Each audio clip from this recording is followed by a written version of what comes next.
আজকের এই ভিডিওতে প্রধানমন্ত্রী আবাস যোজনা নিয়ে একটি নতুন ও গুরুত্বপূর্ণ আপডেট আপনাদের জানাবো। যারা অনেক দিন ধরে বাড়ির অপেক্ষায় রয়েছেন, বিশেষ করে যাদের এখনো বাড়ি মেলেনি বা ভেরিফিকেশন নিয়ে চিন্তায় ছিলেন, তাদের জন্য আজকের এই খবরটা অত্যন্ত গুরুত্বপূর্ণ হতে চলেছে। তাই ভিডিওটাকে অবশ্যই শেষ পর্যন্ত দেখবেন এবং চ্যানেলে নতুন হলে চ্যানেলটিকে অবশ্যই সাবস্ক্রাইব করে দেবেন এবং ফেসবুক পেজ থেকে দেখে থাকলে ফেসবুক পেজটিকে অবশ্যই ফলো করে রাখবেন। চলুন শুরু করা যাক আজকের এই ভিডিও।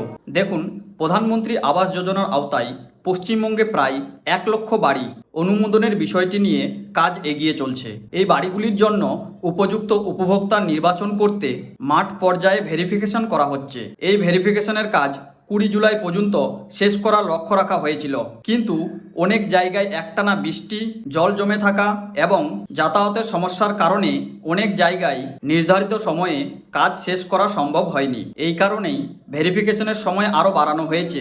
এখন প্রায় 15ই আগস্ট পর্যন্ত এই কাজ চলতে পারে।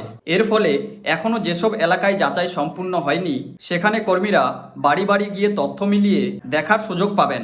এছাড়াও ভেরিফিকেশনের সময় সাধারণত দেখা হয় আবেদনকারীর তথ্য সঠিক কিনা, তিনি প্রকৃত সুবিধাভোগী কিনা, পরিবারের আর্থিক অবস্থা, বাসস্থানের পরিস্থিতি এবং প্রয়োজনীয় নথিপত্র ঠিক আছে কিনা। যদি আপনার এলাকায় এখনো ভেরিফিকেশন না হয়ে থাকে, তাহলে চিন্তার কোনো কারণ নেই। সময় বাড়ানো হয়েছে, সংশ্লিষ্ট কর্মীরা পরে গিয়েও যাচাই করতে পারেন। তাই সঠিক তথ্য দিন এবং প্রয়োজনীয় কাগজপত্র প্রস্তুত রাখুন। ভেরিফিকেশন শেষ হওয়ার পর পরবর্তী ধাপে চূড়ান্ত তালিকা প্রস্তুত করা হবে। এরপর নিয়ম অনুযায়ী যোগ্য উপভোক্তাদের নাম প্রকাশ ও পরবর্তী প্রক্রিয়া সম্পূর্ণ হবে।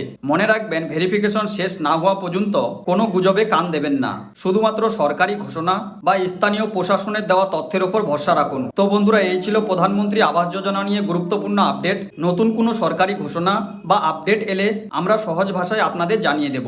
ভিডিওটা যদি ভালো লেগে থাকে তাহলে অবশ্যই একটা লাইক করবেন, আপনার বন্ধু ও পরিবারের সঙ্গে শেয়ার করবেন এবং এইরকম আরও গুরুত্বপূর্ণ আপডেট পেতে ইউটিউব চ্যানেলটিকে সাবস্ক্রাইব করে রাখবেন এবং ফেসবুক পেজ থেকে দেখে থাকলে ফেসবুক পেজটিকে অবশ্যই ফলো করে রাখবেন। আজকের মতো এই পর্যন্তই। ভালো থাকবেন, সুস্থ থাকবেন। আবার দেখা হবে নতুন একটা আপডেট নিয়ে।